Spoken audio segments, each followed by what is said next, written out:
अस्सलाम वालेकुम एवरीवन। शुरू अल्लाह ताला के पाक नाम से जो बड़ा मेहरबान और निहायत रहम वाला है।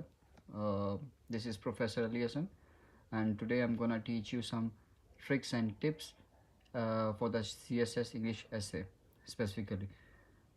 बाकी सब्जेक्ट्स पे भी हम लोग थोड़ा थोड़ा करके बात करेंगे, लेकिन ये जो स्पेशल जो सीरीज़ हैं, ये 4 से 5 लेक्चर्स जो मैं दूंगा यूट्यूब के ऊपर, ये उन तमाम स्टूडेंट्स के लिए हैं जो जिनके बाकी सब्जेक्ट्स में तो वो बहुत अच्छी परफॉर्मेंस देते हैं। जैसे अभी रिसेंटली 2025 के अंदर काफ़ी ज़्यादा मार्क्स हैं मैंने देखे हैं कि पॉलिटिकल साइंस के अंदर हो गए, या फिर जेंडर स्टडीज़ में, गवर्नेंस एंड उसमें पब्लिक पॉलिसी में। उसके अलावा भी जो सब्जेक्ट्स जितने भी हैं, IR वगैरह भी मैंने अच्छे मार्क्स देखे हैं।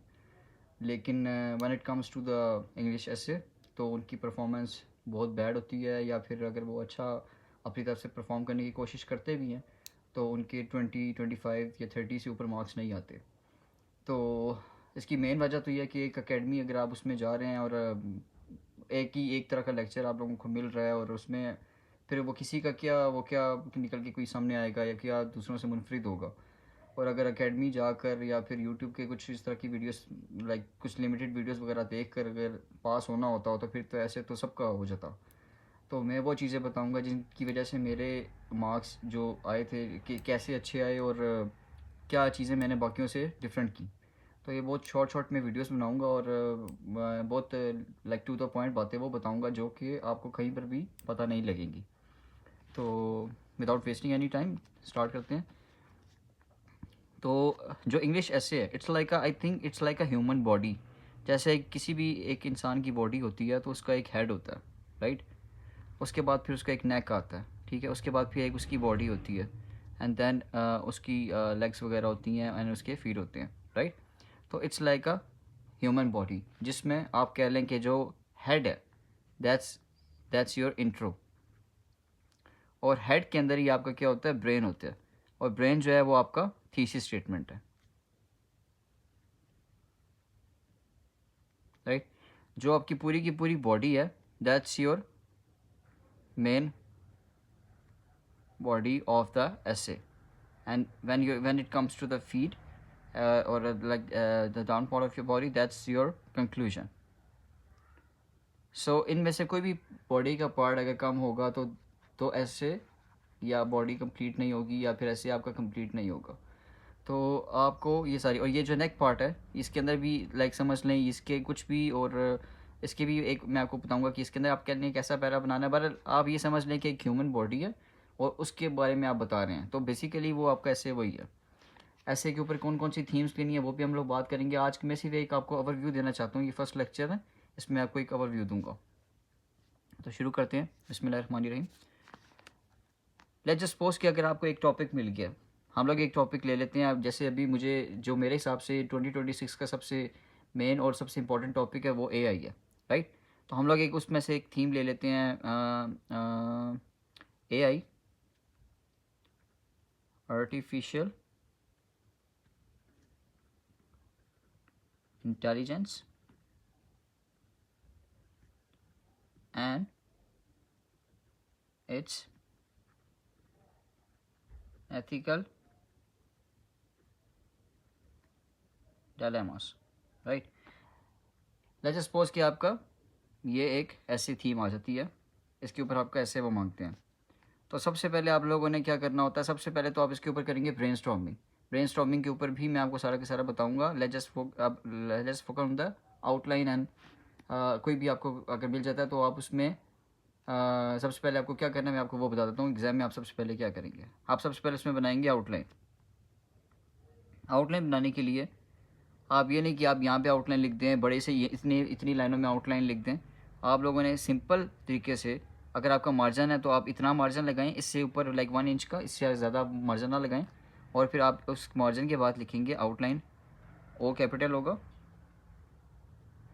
ये, and you can put a semi column in front of that. इसके अलावा कोई आपने फूल जड़ियाँ इस तरह की कोई चीज़ नहीं बनानी, बहुत सिंपल, साफ़ सुथरा और प्रोफेशनल तरीके से ऐसे जितना लिखा हुआ होगा उतने ज़्यादा आपके मार्क्स आएंगे।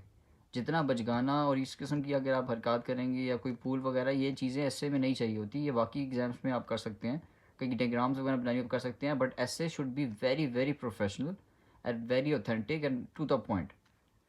कोई भी अगर चीज़ में इसमें अगर आपकी ये रेलिवेंट होगी तो आप ये समझें कि वो आपकी नेगेटिव में जा रही है। आप कुछ भी इनरेलीवेंट उसके अंदर नहीं लिख सकते। आउटलाइन लिख के your first heading would be your one, ऐसे लिख के एंड थोड़ा सा गैप देके आप लिखेंगे इंट्रोडक्शन। आगे कोई फुल स्टॉप नहीं जाएगा, आगे कोई सेमी कॉलम नहीं जाएगा, आगे कुछ भी नहीं जाएगा। इंट्रोडक्शन लिख के आपने आगे छोड़ देना है। सेकंड हेडिंग्स लिखने से पहले मैं आपको बताता हूँ कि जैसे हम लोग करते हैं सेमी कॉलम, रोमन काउंटिंग में आपने 2 to 3 पॉइंट्स देने हैं इंट्रोडक्शन के अंदर। इंट्रोडक्शन की हेडिंग देकर आपने उसको खाली नहीं छोड़ना। इसके अंदर आप कोई भी अपने फैक्ट्स एंड फिगर्स बता सकते हो, अपने एसे के मेन जो आइडिया आप उसके बारे में बता सकते हो। And third point must be your thesis statement. And when it comes to thesis statement, बहुत से लोग हैं जो अपने थीसिस स्टेटमेंट को ही लिख देते हैं ऐसे कि आउटलाइन के अंदर, लेकिन ये होता है कि यार बहुत सी दफ़ा ऐसे होता है कि यार आपका थीसिस स्टेटमेंट इतना स्ट्रॉन्ग नहीं होता, जो कि एग्जामिनर को उस हिसाब से इम्प्रेस नहीं करता। आपका जो ऐसे है उसकी इवैल्यूएशन जो है आप ये समझ लें कि आपकी आउटलाइन के ऊपर होती है। अगर आपकी आउटलाइन स्ट्रॉन्ग नहीं है तो आपका ऐसे फेल हो जाएगा। आपने जितना मर्ज़ी अच्छा लिखा हो, आपने कितने फैक्ट्स फिगर्स दिए हुए हों, आपने केस स्टडीज़ आपने मेंशन की हुई हो, लेकिन अगर आपकी आउटलाइन स्ट्रॉन्ग नहीं है तो हो सकता है कि एग्जामिनर आपका पूरा ऐसे पढ़े ही ना, वो चेक ही ना करे, वो आपकी आउटलाइन के ऊपर बेसिस पे ही आपको फेल कर देगा। तो आपने अपनी आउटलाइन के ऊपर इतना ज़्यादा फोकस रखना है। अगर आप आधा घंटा भी एग्ज़ाम में लगाना चाहते हैं तो आप लगाएं, आप सोचें उसके ऊपर, लेकिन आपकी आउटलाइन स्ट्रॉन्ग होनी चाहिए। उसी की बेसिस पे आपको पूरा का पूरा ऐसे आता है। और जितने भी आप ये समझ लें इंट्रोडक्शन है, इंट्रोडक्शन का तो चलो एक पैरा ही है, उसके आगे जितने हम पॉइंट्स लिखेंगे वो अलग अलग से एक पैराग्राफ बनेंगे। मैं एक पूरी वीडियो कि पैराग्राफ कैसे बनाना है उसके ऊपर भी डालूंगा। ठीक है, अभी हम लोग बात कर रहे हैं आउटलाइन के ऊपर किस तरीके से लिखनी है। आप ये देख लेंगे मैंने कितना गैप दिया हुआ है, इसके बाद कितना गैप दिया हुआ है, और उसके बाद सेमी जो हम लोग ये जो रोमन जो काउंटिंग है उसके ऊपर, उसके अंदर भी मैंने बीच में गैप दिया हुआ और एक तरतीब से एक उसके अंदर लिखी हुई है। तो ये थर्ड जो आपकी है, ये बेसिकली आप इंट्रोडक्शन के अंदर जो आपका लास्ट सेंटेंस होगा वो आपका थीसिस स्टेटमेंट होगा। ये मैंने अपने आउटलाइन के अंदर बता दिया कि भाई मैं इस तरीके से अपना इंट्रोडक्शन लिख रहा हूँ। यहाँ पे आप कोई भी फैक्ट्स एंड फिगर्स लिख सकते हैं और कुछ भी कर सकते हैं। वो मैं आप आउटलाइन भी आपको शेयर करूँगा कि मैं किस तरीके से अपनी आउटलाइंस बनाता था। जो सेकंड हेडिंग होती है, एक लाइन आप यहाँ से छोड़ेंगे, सेकंड हेडिंग बिल्कुल इसके नीचे, जिस तरह ऊपर मैंने 1 लिखा उसके नीचे 2 आया, और इसके अंदर आप लिखेंगे दैट्स योर नेक पार्ट। अब इंट्रोडक्शन तो हमने लिख दिया, ये क्या था, आपका हेड था, बॉडी का हेड था, राइट। आपने अब मेन बॉडी की तरफ जाने से पहले, जो कि क्या है, उसके AI के और उसके एथिकल डायलेमास, मेन बॉडी पे जाने से पहले आप लोगों ने उसको नेक से, जैसे हम लोग हमारी बॉडी कनेक्ट और हमारा हेड जो है वो मेन बॉडी से कनेक्ट होता है, वैसे ही आपने कनेक्ट करना है अपने अपने एसे को अपनी मेन बॉडी के साथ, राइट। तो अब आप क्या करेंगे कि इसके अंदर कोई ना कोई ऐसी हेडिंग देंगे जो कि आपकी मेन बॉडी के साथ आपका ऐसे कनेक्ट कर रहा हो। जैसे मैं अपने जिस तरह देता होता था, आई वुड से कि ग्लिम्स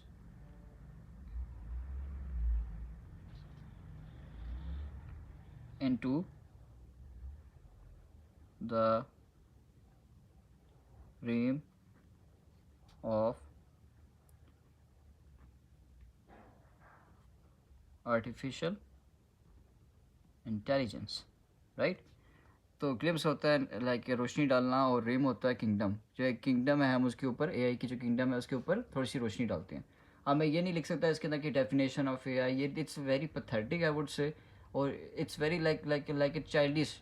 ये इस तरह की चीज़ें करना, और like this will not impress the examiner.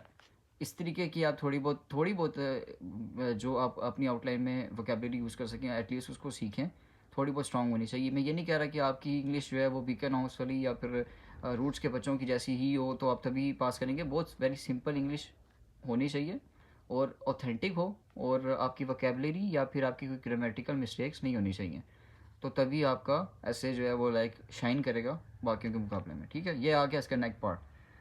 इस तरीके के मैं लिखता था। मैं आपको होगा अनोशन ऑन द रियम ऑफ, या फिर इस तरह के भी आपको वर्ड्स यूज़ कर सकते हैं, या नेक पार्ट के अंदर कोई ना कोई ऐसी दे सकते हैं। इसके अंदर आप बेसिकली एक पैरा ही लिखेंगे।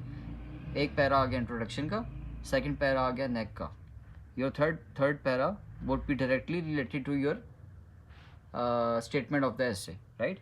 तो अब हम लोगों के ऐसे में क्या पूछा गया था कि एथिकल डायलेमास आर्टिफिशियल इंटेलिजेंस के क्या हैं। तो मैं इसमें क्या दूंगा, the ethical dilemmas posed by artificial intelligence, right. इसके अंदर हम लोग मेन हमारी बॉडी ऐसे की जिस तरह थी, या इंसान की जैसे मेन बॉडी है वैसे हमारी मेन बॉडी ये है। तो इसके अंदर अब मैं अपने पॉइंट्स जो हैं वो मेंशन करूँगा, और इसके अंदर मुझे कम से कम कितने पॉइंट्स देने पड़ेंगे,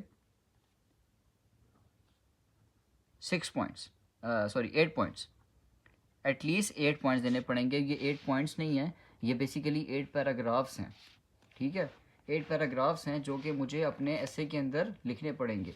अब ये एक पैरा आ गया, सेकंड पैरा ये आ गया, उसके बाद 8 पैरास, 10 पैरास तो आपके यहीं से बन जाते हैं। कुछ लोग होते हैं कहते हैं यार हम लोग क्या क्या करें, हम लोगों के तो पैरास ही नहीं बनते, हम लोग तो टोटल 5 to 6 पैरास लिखते हैं या मैक्सिमम 10 पैरास लिखते हैं तो हमारा ऐसे कंप्लीट हो जाता है। अभी हमारा ऐसे हाफ हुआ है और हमारे यहीं पर 10 पैरास बन गए। जब आप 10 पैरा, एक पैरा पूरा लिखोगे तो आपके उसी से कितने, फिर इसी वजह से होता है कि बच्चों के 2500 to 3000 वर्ड्स नहीं बनते। क्यों नहीं बनते? क्योंकि पैरास ही कंप्लीट नहीं होते। तो 2500 से 3000 वर्ड्स तक करने के लिए आपको एटलीस्ट क्या करना पड़ेगा, पैरास ज़्यादा से ज़्यादा लिखने पड़ेंगे। और पैरा एक ऑथेंटिक पैरा होना चाहिए, वो मैं पूरा उस पर एक वीडियो बनाऊंगा नेक्स्ट, इसके अंदर नेक्स्ट वीडियो पैरा पे होगी, तो आप लाजमी उसको देखें और उससे सीखें कि पैरा किस तरीके से कंस्ट्रक्ट किया जाता है। Okay, moving on. Your fourth heading, जैसे हम लोग का एक नेक पार्ट था वैसे ही हम लोग बाकी की अपनी बॉडी को कनेक्ट करते हैं। अब ये नहीं कि आप डायरेक्ट इस पे इसके बाद अपनी आपने बात बता दिया तो हम कंक्लूजन पे आ जाएंगे, नो। इसके अब आप इसके अपोज कहते हैं कि यार ये तो एथिकल डायलेमास हैं, ये तो हम लोगों के AI की वजह से हमारी ज़िंदगी में ये चीज़ें आ रही हैं, लेकिन हम इसके लाइक अगर कोई नेगेटिव चीज़ है तो आप उसका पॉजिटिव एस्पेक्ट बता सकते हैं, अगर पॉजिटिव चीज़ है तो उसका थोड़ा बहुत आप नेगेटिव बता सकते हैं। चूँकि ये नेगेटिविटी की तरफ जा रहा है तो हम लोग इसके थोड़ा सा कह देते हैं कि वॉइसेस ऑफ ऑप्टिमिज्म, के इसके बरक्स इसके लाइक कुछ फ़वाइद भी हैं। हम लोग बेसिकली इसके स्ट्रेंथ्स या फिर इसके लाइक पॉजिटिव पॉइंट्स बताएंगे इसके अंदर। लेकिन चूंकि ये मेन ऐसे नहीं है, ये मेन ऐसे की थीम नहीं है और मेन ऐसे का पॉइंट नहीं है, तो इसलिए इसको हम लोगों ने बताना, इसको इतनी वेटेज नहीं देनी। इसमें हम 2 to 3 पॉइंट्स लिखेंगे, इससे ज़्यादा हम लोग नहीं लिखेंगे, वह नहीं तो फिर क्या होगा कि यार ये इसको इसके ऊपर जो है वो हावी कर जाएगा और फिर इसकी वजह से आपका ऐसे ख़राब हो जाएगा। वो एग्जामिनर ये सोचेगा कि शायद इसको इस बारे में इतना नहीं पता था, इसलिए इसने इस यहाँ से लिख के जो है वो कर दिया। इस वजह से आप इसको थोड़ी सी वेटेज देंगे कि भाई इसको एग्जामिनर को ये बताने के लिए कि भाई मुझे इसके नेगेटिव पॉइंट्स तो पता है लेकिन मुझे थोड़ा बहुत इसके पॉजिटिव पॉइंट्स भी पता है, और इसके इससे ज़्यादा नहीं होने चाहिए, 3 to 4 मैक्सिमम होने चाहिए। ये करके आप उसके बाद अगर इन केस अगर चैलेंजेस वगैरह, हम लोग इसके अंदर चैलेंजेस भी मेंशन कर सकते हैं, चैलेंजेस, या फिर आप इस तरह की कोई चैलेंजेस से रिलेटेड आप हेडिंग दे सकते हैं, या फिर आप इस तरह की कोई हेडिंग दे सकते हैं कि are we ready for the ethical challenges posed by AI, या फिर आप ऐसे कह सकते हैं addressing the challenges, how can we resolve the ethical dilemmas, और how can we resolve these challenges. इस तरह की आप कोई भी कोई फिफ्थ हेडिंग देंगे, then we will go to the conclusion. इसकी चैलेंजेस की जो हेडिंग होगी या हाउ कैन वी रिजॉल्व ना, इसके अंदर भी आप 2 to 3 पॉइंट्स लिखेंगे and then we will go to the conclusion, right. Conclusion का एक पैरा आ गया, इसके अंदर 3 हेडिंग्स आ के इनके 3 पैरास इसके बन गए, और 4 5 6 7, और ये यहाँ पे 8 पैरास ये थे। उसके बाद एक पैरा नेक वाला आ गया और उसके बाद एक इंट्रोडक्शन का। तो ये आपके कर कर आके लाइक 14 15 16 पैरास आराम स्कूल से बन जाएंगे। और फिर जो लोग ये कहते हैं कि यार हमारे पैरास नहीं बन रहे, हमारे 3000 वर्ड्स पूरे नहीं होते, ये इतनी सी बात से ही मेरा जो है आप लोगों को क्लियर हो गया होगा कि किस तरीके से आपका ऐसे कंप्लीट हो सकता है। तो बेसिकली ये एक ओवरव्यू था इंग्लिश ऐसे के ऊपर कि आप किस तरीके से आप लेके इंग्लिश ऐसे को चलेंगे, आउटलाइन को कैसे लेके चलेंगे तो आपका पास होगा। नेक्स्ट वीडियो में I teach you how to make an introduction, और पैराग्राफ की कंस्ट्रक्शन कैसे होती है, ऑथेंटिक पैराग्राफ क्या होता है वो मैं करूँगा। I'm not making these videos for the money or for the fame or for anything else. ये वीडियोस स्पेशली उन लोगों के लिए जो अकेडमीज अफोर्ड नहीं कर सकते, या फिर उनको यूट्यूब से इस तरह का मटेरियल वगैरह नहीं मिल रहा, या उनके बाकी सब्जेक्ट्स तो बहुत अच्छे वो पास हो रहे हैं लेकिन उनका इंग्लिश ऐसे पास नहीं हो रहा है, उनको कोई गाइडेंस वगैरह सही प्रॉपर नहीं मिल रही। बेसिकली उनके भी है। मेरे 71 मार्क्स एक दफ़ा आए इंग्लिश एसे में, एंड उससे पहले एक दफ़ा मेरे जब हुआ था उस टाइम में मेरे 49 मार्क्स थे। वो कैसे आए? मैंने ये इन्हीं चीज़ों को फॉलो किया। तो that's why I am making these videos specially on the English essay, ताकि वो बच्चे भी अपना परफॉर्मेंस जो है उसको अच्छा कर सकें। जो आने वाले टाइम में जो भी एस्पिरेंट्स हैं जो CSS 2026 या ऑनवर्ड्स के लिए अप्लाई करेंगे, तो वो अपना अच्छे तरीके से परफॉर्म कर सकें। Thank you so much. अल्लाह हाफिज़।